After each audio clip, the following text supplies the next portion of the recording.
Bonjour à tous, comme je vous l'avais annoncé, nous sommes avec Marc Chavannes, le maire de Saint-Jean-Bonnefond, pour répondre aux questionnements du collectif qui nous avait interpellés en fin de semaine dernière à propos du composteur installé à la limite de Saint-Jean-Bonnefond, la Talaudière et Sorbier, je crois. Alors, monsieur le maire, est-ce que ce projet de composteur, c'est quelque chose qui va voir le jour rapidement ou c'est encore un projet ?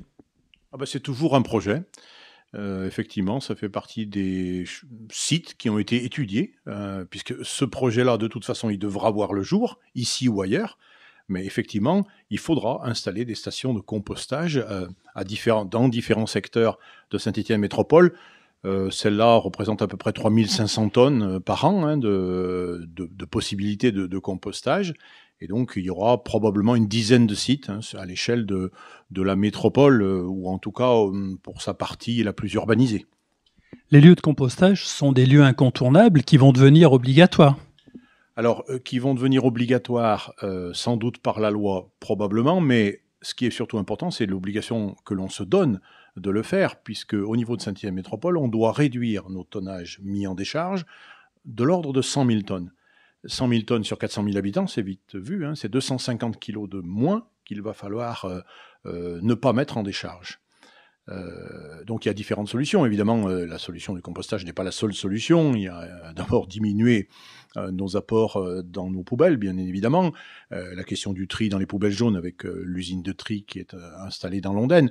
Mais au-delà de ça, il y a la partie compostage fait partie des moyens pour réduire le tonnage, ces fameux 100 000 tonnes sur lesquelles on doit intervenir. Alors, ce lieu qui a été annoncé certainement par les communes, je ne sais pas comment ça a pu être annoncé, comment se fait-il que nous ayons été interpellés, nous, par ce collectif qui s'inquiète de l'implantation, alors que vous me dites que c'est un lieu possible, mais que ce n'est pas quelque chose de fixé ? C'est sans doute parce qu'on a voulu être trop transparent, encore que moi j'aime bien la transparence. En fait, on a informé les riverains, contrairement à ce qu'ils disent d'ailleurs aujourd'hui. J'ai les dates en tête, même. Ça a commencé le 13 avril, où on a présenté ce projet-là en comité de quartier. Il y a un comité de quartier, on a 3 comités de quartier sur Saint-Jean-Bonnefond. Le comité de quartier le fait à la Calaminière. Le 13 avril, il a été informé dans une réunion du comité de quartier. Bon, il n'y a pas eu de réaction particulière, et donc on a poursuivi, je dirais, l'information des habitants. Ça s'est traduit le 2 juillet. Alors au mois de juillet, au mois de juin, au mois de juillet, les samedis matins, on a l'habitude d'aller dans les différents secteurs de la commune, à des heures précises. Les gens sont au courant, ils viennent nous voir et on discute, j'allais dire de tout et de rien, soit des petits problèmes locaux qui peuvent éventuellement être résolus rapidement, ou bien plus largement des projets de la commune, quels qu'ils soient, que ce soit des projets de construction ou des projets de cette nature. Et donc ce jour-là, le 2 juillet, à 9h, il y avait à peu près 25 habitants, là aussi on en a parlé. Bon, effectivement, il n'y avait pas beaucoup de remarques, sur la vie du quartier, donc à ce moment-là, on aborde les projets, et j'ai abordé celui-là. Bon, il n'y a pas eu là non plus de réaction particulière. Et puis ensuite, au mois d'août, j'ai été interpellé par un couple de riverains de la Calaminière que je connais bien, où là, j'ai commencé à sentir qu'effectivement, il y avait une montée en puissance d'une forme de contestation. Et donc, j'ai reçu ce couple-là le 2 août dans mon bureau, où je leur ai à nouveau expliqué les choses. Et là où ils m'ont dit, il commence à y avoir une contestation, et il va y avoir une pétition qui va être adressée à Madame la maire de Sorbier. Il n'y a pas de difficulté. Ils m'ont dit, parce que je les connais bien, donc ils m'ont dit, on t'en fera une copie lorsqu'elle sera faite. Pas de souci.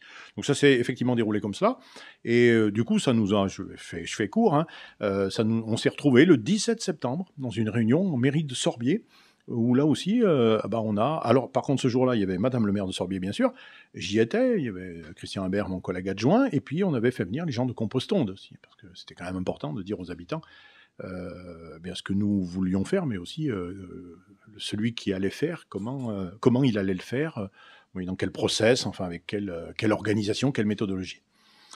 Donc cette réunion s'est déroulée un petit peu difficilement parce que les gens nous ont dit très rapidement qu'ils ne voulaient pas de ce projet-là, qu'ils ne voulaient même pas entendre les explications de Compostonde. D'ailleurs, il a eu beaucoup de mal à les fournir ce jour-là. Malgré tout, donc ça s'est déroulé le samedi matin. Malgré tout, j'ai dit à ces personnes-là, ils étaient une dizaine autour de la table, une douzaine, j'ai dit à ces personnes-là que nous avions une réunion du comité de quartier le 21 septembre et qu'on pouvait se retrouver entre Saint-Jean-d'Air dans une réunion élargie du comité de quartier où on était prêt à recevoir à nouveau les gens et leur expliquer les choses. Alors ce jour-là, on n'aurait pas compostonde, mais peu importe. Ça s'est fait donc. Le 21 septembre, on s'est retrouvés à la salle à Dupuy-Lucie au fait, et avec les gens du comité de quartier et avec seulement 2 riverains. Les autres n'étant pas venus à cette réunion pour des raisons que j'ignore. À nouveau, on leur a expliqué les choses et ça nous a permis à nouveau de réexpliquer au comité de quartier qui, lui, avait eu cette première information il y a déjà presque 6 mois. Voilà, donc on a fait cette information-là. Au niveau du comité de quartier, il y a eu un petit peu la même réaction que le 13 avril, c'est-à-dire que les gens ont, j'allais dire, noté que ce projet était d'intérêt général. Bon, sur la question du site, évidemment, chacun comprend qu'il est toujours difficile de trouver un site et que on ne fait pas l'unanimité quand on trouve un site. Ça s'est arrêté là. Et les 2 riverains ont à nouveau rappelé qu'ils n'en voulaient pas, qu'ils étaient... Alors, un des 2, je crois, a dit ce soir-là qu'il était d'accord sur l'idée que ce projet était d'intérêt général et qu'il fallait le faire, mais qu'il fallait trouver un autre site. Voilà. Et ça s'est arrêté là. En tout cas, pour mes relations et mes contacts avec ces personnes-là, je dirais de manière directe. Et puis ensuite, à partir de ce moment-là, j'ai commencé à être sollicité par les différents médias qui m'ont interpellé sur le fait qu'ils avaient été sollicités par un collectif de riverains. Suite à cela, on m'a remis une nouvelle pétition, alors sans signature, d'une manière totalement anonyme, qui reprenait grosso modo ce qui avait été dit au mois d'août. Mais qui se prétendait beaucoup plus large que les 25 signatures que j'avais eues sur la première pétition. Voilà, j'en suis là, et bon, j'allais dire vous venez aujourd'hui, mais après plusieurs autres médias qui sont venus ici en mairie de Saint-Jean-Bonne-Font, soit au téléphone, soit directement, pour m'interroger suite à la sollicitation des riverains. Et puis le dernier épisode en date, c'est que ce week-end, ils ont voulu passer la vitesse supérieure, on va dire. Ils sont allés sur le marché pour faire signer la pétition. Il y avait la marche contre le cancer intercommunal dimanche. Ils ont apparemment interpellé les marcheurs pour faire signer des pétitions. Et puis, ils ont commencé à afficher sur les ronds-points, enfin à différents endroits, leur opposition par des pancartes à ce projet-là. Bon, moi, je l'ai toujours dit et je continue de le dire, sur ce projet, ce n'est qu'un projet. On ne peut pas dire autre chose, contrairement à ce que j'ai entendu, y compris sur votre média, par le riverain, un porte-parole, on va dire. C'est pas, il n'y a rien de décidé, il n'y a pas d'urgence, il y a malgré tout une nécessité, on ne va pas le contester, il y a une nécessité de prendre des décisions, donc il faudra bien en prendre un jour ou l'autre. Et on les prendra, nous, à Saint-Jean-Bonne-Font, enfin, avec les communes voisines, bien sûr.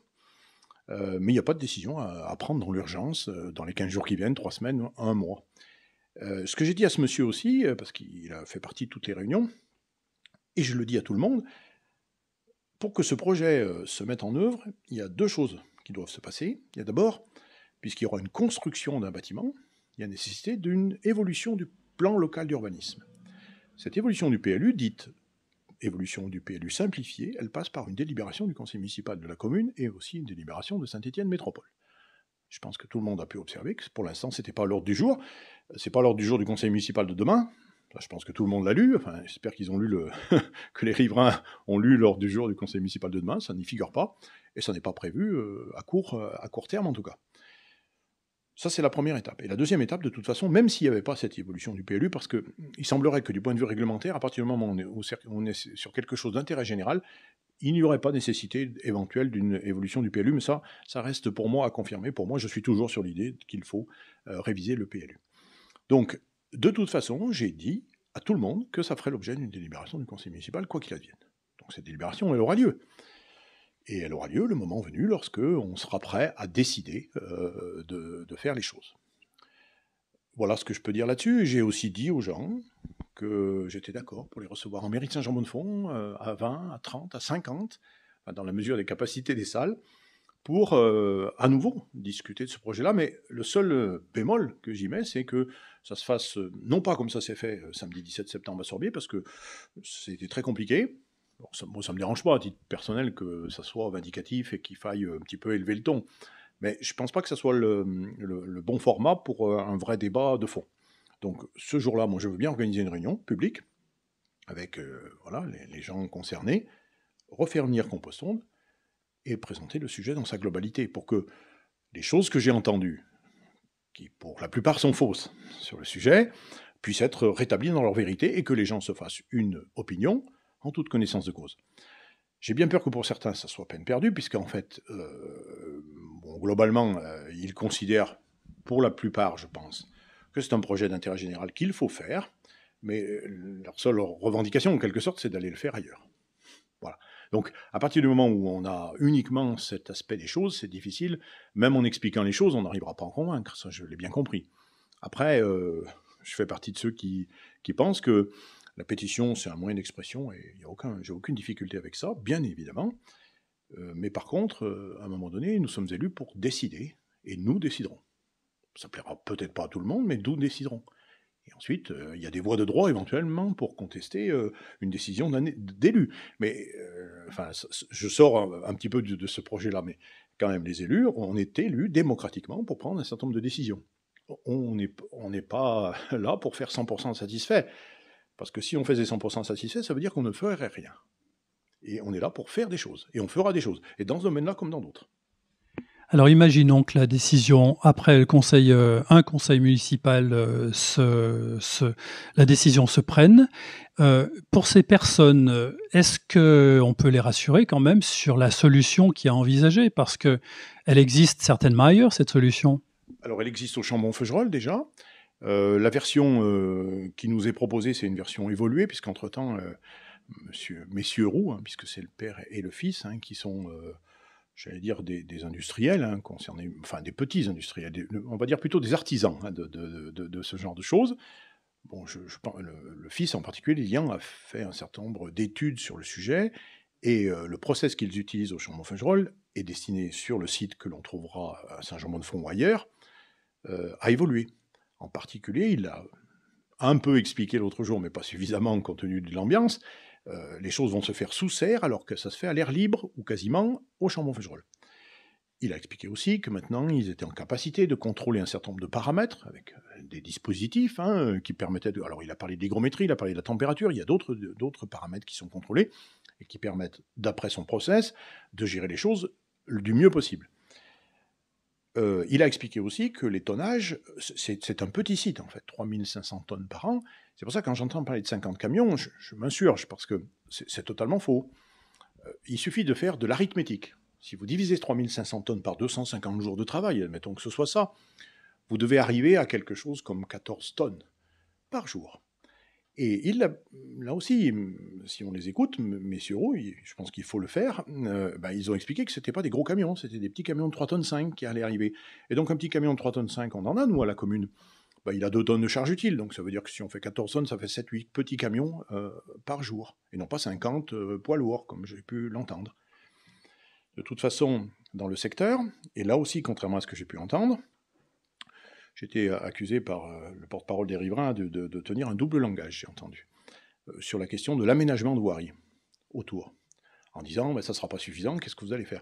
Moi j'ai répondu à 2 journalistes en disant comment on le fait quand on fait un lotissement, j'allais dire indépendamment que ce soit une structure comme celle-là ou une autre, quand on fait un lotissement, on a un permis d'aménager qui est déposé, ensuite on a des permis de construire, et ensuite évidemment ce lotissement il est connecté à la voirie, et in fine, lorsqu'on a 20 ou 30 logements qui apparaissent, il y a parfois nécessité de faire des trottoirs, parfois nécessité d'élargir la voirie, pas forcément, mais en tout cas d'aménager cette voirie, de connecter le lotissement plus favorablement, d'une manière plus simple, plus visible, plus sécuritaire à la voirie, et puis parfois de réaliser des trottoirs lorsque ce n'est pas le cas dans des communes comme les nôtres où on ne construit pas toujours en zone dense urbaine. Donc là c'est pareil. J'ai dit oui, on fera les aménagements. Alors ça ne veut pas dire qu'on va élargir les routes, ça veut dire que peut-être, comme on voit l'entrée comme elle est prévue, il y a le chemin des Feuilles de Lierre, le chemin de la Calaminière, il y a la rue de l'Étang, il y a la rue des Mineurs, il y a des rues sur Sorbier, des rues sur la Talaudière, des rues sur Saint-Jean-Bonne-Fond, il y a un petit rond-point. Bon, je ne pense pas qu'on ait besoin d'aménager le rond-point, mais on aura peut-être besoin d'aménager un peu mieux l'entrée. On aura peut-être besoin de reculer un petit peu les choses pour que la visibilité soit meilleure, y compris pour la sortie des camions. Enfin, des choses normales, quand on est élu, c'est bien normal que je dise, oui, il y aura des aménagements si besoin. Ça ne veut pas dire la révolution dans le quartier, ça ne veut pas dire faire des deux fois deux voies. Non, ça restera comme ça doit l'être. Je précise d'ailleurs, il suffit d'aller voir pour vérifier, la rue de l'Étang est en sens interdit en direction du boulevard, Et de l'autre côté, elle est interdite au plus de 3,5 tonnes. Déjà, première réponse. Le chemin du Château-Chaise qui vient de la Pérolière, lui, il y a l'entreprise STPC, SBTP là, qui l'utilise. Donc là, lui aussi, il peut être utilisé. Chemin des feuilles de lierre qui descendent de Saint-Jean-Bonne-Fond, il ne peut pas l'être. C'est interdit au plus de 3,5 tonnes. La Calaminière, c'est pareil. Puis de toute façon, je ne verrai pas un camion. Je ne sais pas si vous connaissez les lieux, mais en remontant sur le Puy-Pétain, c'est quand même pas très, très facile. Donc il n'y aura pas de camions qui viendront ni par Beuclat, ni par Puy-Pétain. Donc en fait, ils viendront, non pas par la rue des Temps, je viens d'expliquer pourquoi, mais ils viendront par la rue des Mineurs. La rue des Mineurs, c'est une rue qui passe en zone industrielle, et ils arriveront devant ce rond-point, et ensuite ils auront accès au site. Alors, j'en profite pour le dire aussi, les conditions de circulation, les conditions techniques de la desserte du site, elles ne sont pas impossibles, du tout. Et d'ailleurs, je profite pour le dire aussi, quand on réfléchit à ces choses-là, on n'est pas plus bête que les riverains, on n'est pas forcément plus intelligent, mais on n'est pas plus bête. Et on pense à tous ces paramètres, bien évidemment. On le regarde, tout ça. Et à un moment donné, on n'a pas 50 sites, on en avait 2, je leur ai dit d'ailleurs. Il y en avait un autre sur Saint-Jean-Bonne-Fond. Bon, à ce moment-là, il était trop petit. Je dis bien à ce moment-là parce que depuis, la situation a évolué, puisqu'il y avait un marchand de bois sur une moitié du site qui nous appartient en dessous de la station d'épuration. Les gens pourront aller voir d'ailleurs s'ils le souhaitent. On avait un marchand de bois qui, a eu un revers de fortune et aujourd'hui est en train de libérer le site. Donc quand j'avais emmené messieurs Roux sur place sur ce site-là, ils n'avaient pas assez de surface, puisque grosso modo la parcelle fait 4500 mètres carrés et que le marchand de bois occupait 2500-3000 mètres carrés. Et en plus, vu l'accès, c'était compliqué. En plus, et je l'ai dit aux gens aussi, il y avait une partie inondable en raie de Ricola. Donc, ce site-là, on l'a abandonné pour ces 2 raisons-là, entre autres. Il n'y avait pas de problématique de desserte, enfin il y avait d'autres avantages, mais il y avait ces inconvénients-là. Et à ce moment-là, il y a eu ce site-là qui s'est révélé. Et pourquoi on privilégie ces sites-là? Parce qu'ils nous appartiennent. Nous sommes maîtres des lieux. Sorbier pour ce site à la Calaminière, Saint-Jean-Bonne-Fond pour le site dont je viens de parler. Quand les gens me disent qu'il faut aller ailleurs, mais on n'est pas maître des sites. Moi, je ne veux pas aller chez des gens dont la mairie n'est pas propriétaire. Et les gens ne sont pas obligés de le vendre. La propriété, elle est libre dans ce pays quand même. Et je ne peux pas imposer à un paysan, par exemple, de me vendre de 2000 ou 5000 mètres carrés pour installer ce process et ce projet, je ne sais pas moi, dans n'importe quel coin de campagne de la commune de Saint-Jean-Bonne-Fond. Donc effectivement, il y a eu 2 sites, un qui s'est éliminé, j'ai expliqué pourquoi, un autre qui aujourd'hui est le seul, pour l'instant, qui peut éventuellement être intéressant. Je viens de préciser d'ailleurs que c'est pour ça que la vie, elle n'est jamais finie, et heureusement d'ailleurs.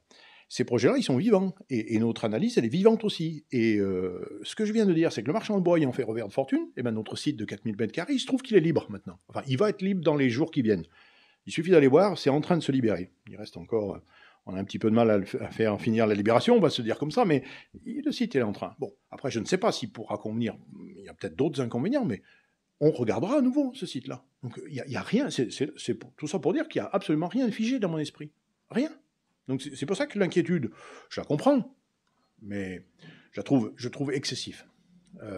Ce qui a été fait, en particulier, juste un truc que je veux dire quand même, je n'accepte pas, par contre ça je ne l'accepterai pas, et il y a des choses qui seront mises en œuvre si ça continue, je n'accepterai pas qu'on affiche sur les lieux publics, les ronds-points, les trottoirs ou les biens publics de manière sauvage, sans autorisation. Moi je suis pour la manifestation, il n'y a aucun problème, mais il faut qu'elle respecte des règles. Des règles de bienséance, d'abord, par rapport aux propos qu'on tient.